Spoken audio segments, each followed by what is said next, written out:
नमस्कार दोस्तों, कैसे हो आप। मैं हूं आपकी दोस्त गायत्री और स्टडी विद गायत्री के इस प्लेटफॉर्म पे आपका स्वागत है। दोस्तों, हम सेकंड ग्रेड राजस्थान की एसएसटी में सोशोलॉजी सब्जेक्ट कर रहे थे, जिसमें हमने ना एक टॉपिक किया था जिसका फर्स्ट यूनिट है meaning, nature and perspective of sociology. तो हमने क्या कर लिया था, मीनिंग कर लिया था इसका एंड पर्सपेक्टिव कर लिया था। आज के इस लेक्चर में हम करेंगे उसकी नेचर कैसी है, यानी सोशोलॉजी की जो प्रकृति है वो कैसी है, इसके बारे में हम पढ़ेंगे। तो ज़्यादा वक्त न लेते हुए करते हैं हम शुरू आज का वीडियो। देखते हैं नेचर ऑफ सोशोलॉजी, यानी जो सोशोलॉजी है उसकी है वो प्रकृति कैसी है, यानी उसका जो रूप है वो किस प्रकार का है।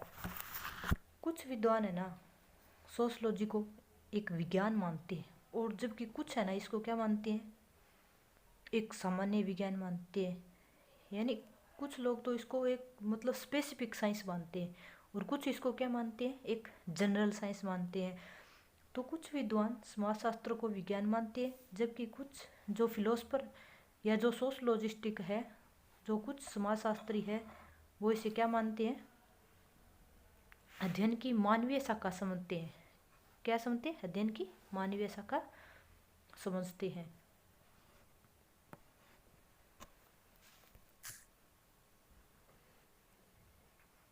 फिर क्या कहते हैं, अगस्टे काम्टे समाजशास्त्र को सदैव एक विज्ञान माना है।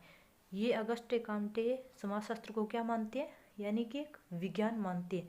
जो सोशोलॉजिस्ट हुए ना वो उसको कुछ तो इसको एक मतलब जनरल साइंस मानते हैं, और कुछ उसको एक है जो मानवीय शाखा है उसका अध्ययन समझते हैं। तो वहाँ अगस्टे काम्टे क्या सोशोलॉजी को क्या मानते हैं, सदैव विज्ञान मानना है।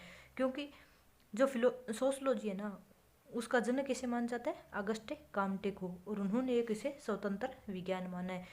उनकी बुक है पॉजिटिव फिलोसफी। पॉजिटिव फिलोसफी अपनी पुस्तक में इन्होंने इसे विज्ञानों की रानी कहा है। क्या कहा है, विज्ञानों की रानी। अगस्टे काम्टे ने विज्ञानों का एक क्रम बताया। ये क्रम आपसे दोस्तों पूछा जा सकता है, एज इट इज ऐसा कैसा आएगा, ऊपर नीचे नहीं करना। इसको बहुत बार एग्जाम में आ चुका है कि अगस्टे काम्टे के अनुसार विज्ञानों का क्रम बताएं।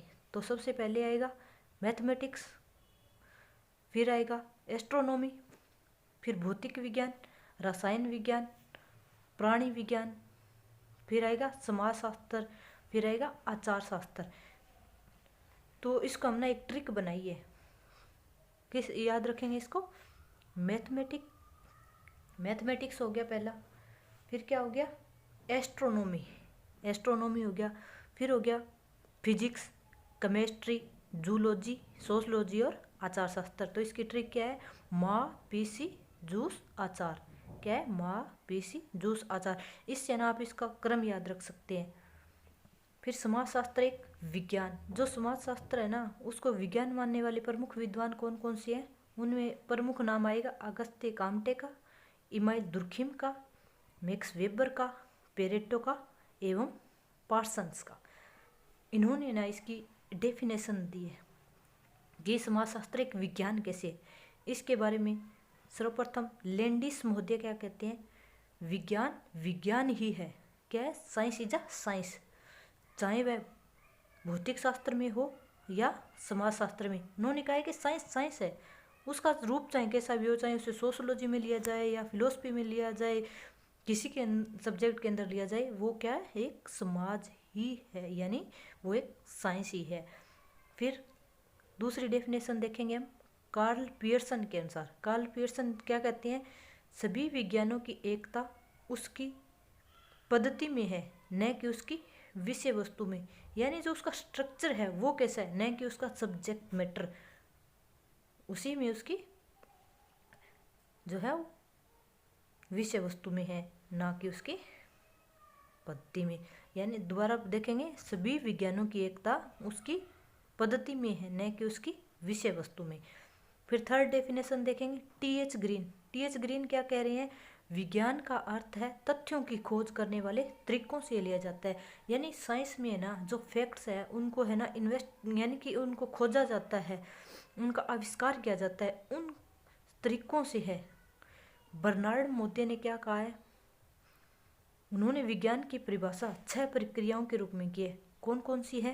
परीक्षा, सत्यापन, परिभाषा, वर्गीकरण, संगठन और अभिविन्यास। क्या है? अभिविन्यास। यानी इन 6 स्टेप्स के अंदर है ना उन्होंने विज्ञान की डेफिनेशन दी है। आगे हम देखेंगे विज्ञान के तत्व, यानी कि विज्ञान के जो कौन कौन से तत्व है। विज्ञान के तत्वों में आएगा अवलोकन, यानी ऑब्जर्वेशन करना। साइंस के अंदर क्या होता है कि कोई भी हम आविष्कार करते हैं, कोई भी नई खोज की जाती है तो पहले उसको ऑब्जर्व किया जाता है, फिर उसको क्या किया, जनरलाइजेशन किया जाता है, यानी सामान्यकरण किया जाता है उसका, फिर उसका सत्यापन तथा वर्गीकरण किया जाता है, उसको सत्य की कसौटी पर परखा जाता है, फिर उसका क्लासिफाई किया जाता है, वैज्ञानिक प्रवृत्ति। और इन सब को करने की क्या उसकी प्रकृति कैसी होती है? वैज्ञानिक होती है, यानी वैज्ञानिक प्रकृति। फिर उसकी भविष्यवाणी की जाती है, भविष्यवाणी की जाती है। आगे है विज्ञान की प्रकृति, यानी अब जो सोशलॉजी है उसको विज्ञान माना है तो उसकी विज्ञान की प्रकृति कैसी है? समाजशास्त्र एक विज्ञान के रूप में देखेंगे कि हम समाजशास्त्र एक विज्ञान कैसे हैं। यहाँ एसओ का मतलब हम समाजशास्त्र से ले रहे हैं, यानी समाजशास्त्र ज्ञान का आधार वैज्ञानिक पद्धति है। अवलोकन द्वारा तथ्यों का वर्गीकरण तथा एकत्रित, यानी ऑब्जर्वेशन के द्वारा फैक्ट्स का क्लासिफाई किया जाता है, उनको एकत्रित किया जाता है। सोशलॉजी में क्या है का उल्लेख किया जाता है, यानी कि व्हाट इज सोशलॉजी, यानी सोशलॉजी में क्या है, समाज में क्या घटित हो रहा है, इसका उल्लेख किया जाता है। सोशलॉजी में कार्य कारण संबंधों की विवेचना की जाती है, यानी एक दूसरे से इनके कारणों जो संबंध होते हैं, जैसे समाजशास्त्र का भूगोल के साथ संबंध हो गया, इतिहास के साथ संबंध हो गया, इनसे यानी इसके ना विवेचना की जाती है। सामाजिक सिद्धांतों की स्थापना की जाती है, यानी समाजशास्त्र में सिद्धांतों की स्थापना की जाती है, क्योंकि जो संबंध है उनके आधार पर सिद्धांत बनते हैं और उन सिद्धांतों की है वो स्थापना की जाती है। अब हम देखेंगे कि जो है ना समाजशास्त्र,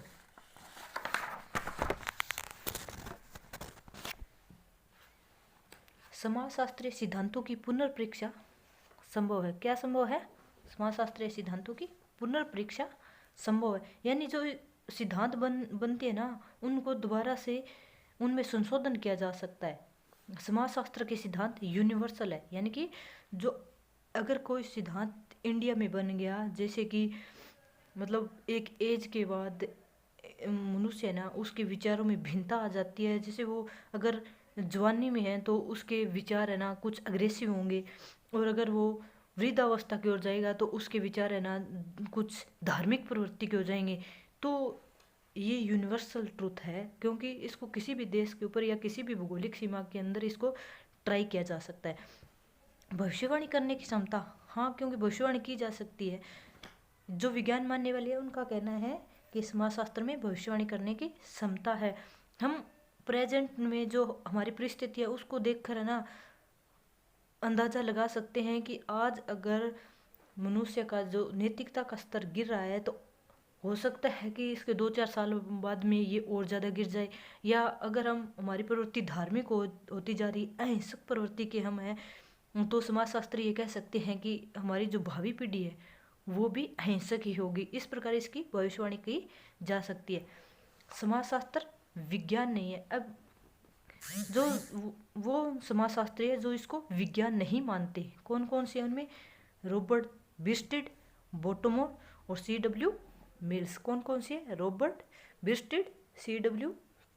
मिल्स और बोटोमोर। उन्होंने अपनी है वो एक डेफिनेशंस दी है। कौन कौन सी डेफिनेशंस दी है? सबसे पहले है मिल्स ने क्या कहा है कि समाजशास्त्र को विज्ञान मानने की अपेक्षा एक क्राफ्ट माना है।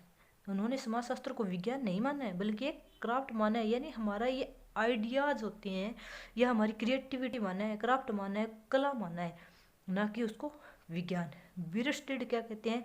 समाजशास्त्र का स्थान विज्ञानों में नहीं वरन मानवीय मस्तिष्क को स्वतंत्र बनाने की कला के विषयों से है। इन्होंने भी सेम इसी तरह माना है कि समाजशास्त्र में विज्ञान नहीं है, अपितु ये मानवीय जो मस्तिष्क है उसके जो स्वतंत्र है ना, उसको स्वतंत्र करने वाली कला है उसके सब्जेक्ट से है, यानी उसकी जो मस्तिष्क की जो क्रिएटिविटी है उसको उन्होंने समाजशास्त्र माना है। फिर बोटोमोर क्या कहते हैं, बोटोमोर ने कहा है कि सामाजिक विज्ञानों की प्रकृति के विरुद्ध एक प्रबल तर्क यह है कि ये विज्ञान प्राकृतिक नियमों से मिलती जुलती कोई चीज़ पैदा नहीं कर पाते। मुझे ये डेफिनेशन अच्छी लगी, क्योंकि इनका मानना है कि सामाजिक विज्ञानों की प्रकृति के विरुद्ध ये प्रबल ट्रुथ है कि विज्ञान प्राकृतिक नियमों से मिलती जुलती कोई चीज़ पैदा नहीं कर पाए। यानी कि सोशलॉजी जो सब्जेक्ट है वो खुद अपना कोई आविष्कार नहीं कर पाया है, बल्कि जो प्रमुख विज्ञान है, जो साइंस है, उसके अंदर आविष्कार होती है, वहाँ नई नई चीज़ों का है वो उत्पादन होता है, उनकी है वो खोज होती है। लेकिन सोशलॉजी के अंदर ऐसा नहीं हुआ। तो इन्होंने कहा है कि ये कोई मतलब स्पेसिफिक साइंस नहीं है, जनरल साइंस ही है, यानी ये साइंस के अंदर ही आता है। तो बोटोमर ने यही कहा है। फिर समाजशास्त्र की वैज्ञानिक प्रकृति के विरुद्ध आपत्तियाँ, यानी जो वैज्ञानिक प्रवृत्ति जिन विद्वानों ने बताई है उसके विरुद्ध लोगों ने ऑब्जेक्शन दिए। वो कौन कौन हम कर रहे थे कि समाजशास्त्र की वैज्ञानिक प्रकृति के विरुद्ध आपत्तियाँ, यानी समाजशास्त्र है वो वैज्ञानिक उसकी प्रकृति कैसे नहीं है, क्या कैसे नहीं है कि तटस्थता का अभाव है। एक है इसमें तटस्थता का अभाव, यानी इसका जो विषय संरचना है वो एक जैसी नहीं रहती, बल्कि ये बदलती रहती है।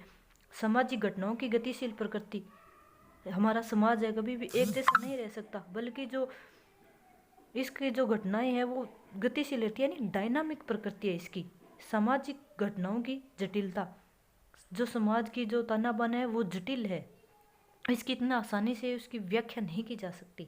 सामाजिक घटनाओं में सार्वभौमिकता का अभाव, यानी जो सामाजिक जो घटनाएं हो रही है उनमें यूनिवर्सलाइजेशन नहीं है। कैसे, हमारा समाज क्या है, जैसे हिंदू समाज में देखिए अहिंसा को परम धर्म माना जाता है, यहाँ पर मूर्ति पूजा को श्रेष्ठ मानते हैं। लेकिन इसके विपरीत दूसरे धर्मों में क्या है, इस्लाम में देखिए वो मूर्ति पूजा नहीं करती। तो ये क्या होती है कि समाज में सार्वभौमिकता नहीं होती। हमारी कस्टम है, हमारे जो रीति रिवाज है वो दूसरे मतलब समाज में या हम कहे इंडिया में भी इतनी विभिन्नता पाई जाती है, तो कैसे कह सकते हैं कि इसके जो रूल्स है वो सार्वभौमिक है। फिर क्या है, सामाजिक घटनाओं के माप में कठिनाई, यानी इसको मापा तोला नहीं जाता। क्या किया जाता है, हम माप सकते हैं क्या कि इस व्यक्ति में इतनी सच्चाई है या हमारे इस समाज में इतनी मतलब ईमानदारी है, इसको हम केवल मूल्यांकन कर सकते हैं, यानी उसको हम अनुभव कर सकते हैं। उसका पैमाना नहीं हो सकता कि इसको 90% ये सही है या 100% है ये सही है या गलत है, इसको हम माप नहीं सकते, बल्कि इसको हम केवल अनुभव कर सकते हैं, यानी मूल्यांकन कर सकते हैं इसमें। और साइंस में क्या होता है, मेजरमेंट की जाती है। कार्य कारण संबंध का अभाव, जो कार्य है उनका कारणों के साथ संबंध है ना, उनका अभाव यहाँ पर पाया जाता है। भविष्यवाणी करने में असमर्थ, जो साइंस को या जो समाजशास्त्र को जो साइंस मान रही है वो कहते हैं कि इसमें भविष्यवाणी की जा सकती है, लेकिन ये जो समाजशास्त्री है जो इसको एक साइंस नहीं मानते, उनका कहते हैं भविष्यवाणी करने में असमर्थ। हम नहीं कह सकते कि आज जो हमारे समाज में रीति रिवाज प्रचलित है हो सकता है वो 10 साल बाद में ऐसा ना हो सकता है हमारे जीवन जीने का पैमाना या जीवन जीने के जो क्रिया है या जीवन जीने का जो हमारी जो ढंग है वो आने वाले समय में ऐसा ना रहे, तो इसके हम भविष्यवाणी नहीं की जा सकती। फिर क्या कहते हैं, समाजशास्त्र की वास्तविक प्रकृति। क्या है समाजशास्त्र की वास्तविक प्रकृति। अब हम आगे वाला पॉइंट करेंगे, यानी वास्तव में इस समाजशास्त्र है क्या। तो बिर्स्टेड ने ना अपनी पुस्तक लिखी है द सोशल ऑर्डर। ये जो बुक्स है वो इम्पोर्टेंट है दोस्तों, एग्जाम में बार बार पूछी जाती है, तो आप इनको ना नोट्स करते रहे और है ना अपने माइंड में रखें कि इनकी बुक्स को। द सोशल ऑर्डर ये बिर्स्टेड की पुस्तक है। उन्होंने क्या कहा है कि ये सामाजिक विज्ञान है, समाजशास्त्र एक सामाजिक विज्ञान है। समाजशास्त्र अमूर्त विज्ञान है, यानी इसको देखा नहीं जा सकता, केवल अनुभव किया जा सकता है।